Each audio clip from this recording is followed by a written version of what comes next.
السلام عليكم. ما كنت باغي ندير حتى شي فيديو في رمضان، ولكن يشرحوا لي كيفاش ثلاثه ديال الناس عندهم 25 32 و 37 عام يمشيو يغتصبوا فتاه عندها 11 عام ضواحي تيفلت مما نجم عنه حمل وافتضاض بكاره طبعا، وتحكم لهم عامين المؤمن.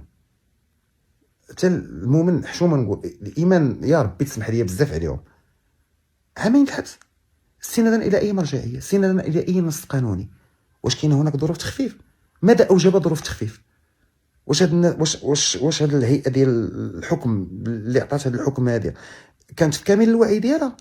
واش نتوما ما كتعرفوش بان اغتصاب طفل قاصر يوجب حكما ما بين 10 سنين حتى ل 20 عام، واذا كان نجم عنه افتضاض بكاره يوجب حتى لفوق 20 عام ديال السجن، بانه ملي كتغتصب انسان راشد راه كتاخذ اكثر من هاد السنين اللي خداوها عباد الله هادو.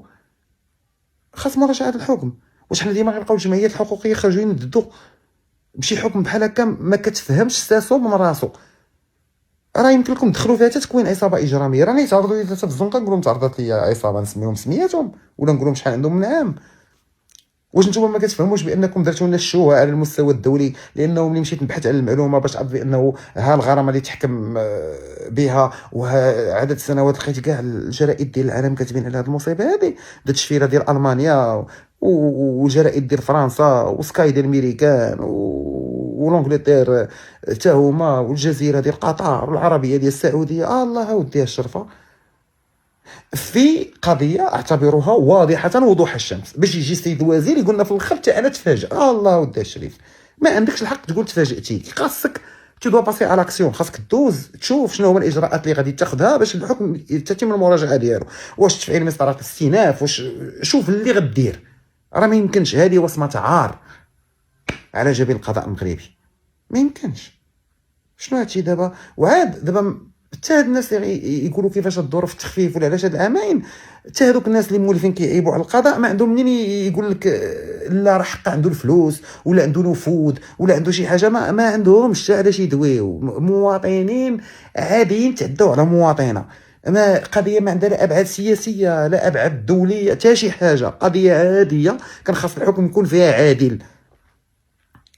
واش هاد الناس اللي حكموا ما عندهمش بناتهم؟ واش شي واحد فيكم الا بنتو طرا ليه هادشي يبغي يعض بنادم بسنانو؟ عامين 24 شهر وخرج دير اللي بغيتي، نطلقوا وحش ادمي في الزنقه. راه ما يمكنش، ما يمكنش والله. الا ضحكتوا علينا العالم. وانا اسف لهذه المساله.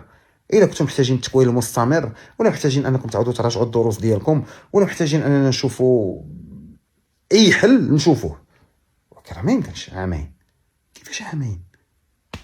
لا حول ولا قوه الا بالله. حتى غنقول لكم والله ما كنت باغي ندير حتى شي فيديو، ولكن راه ما تقدش. دازوا بزاف ديال الاحداث كنقول الاخوان كيتكلموا عليهم فيهم الكفايه، ولكن هنا بحال هذه المسائل يجب ان تضم صوتك الى صوت الاخرين وتقول لهم لا حول ولا قوه الا بالله وفيقوا ديروا خدمتكم. كل واحد يدير خدمته مزيان في البلاد. هادشي اللي كاين.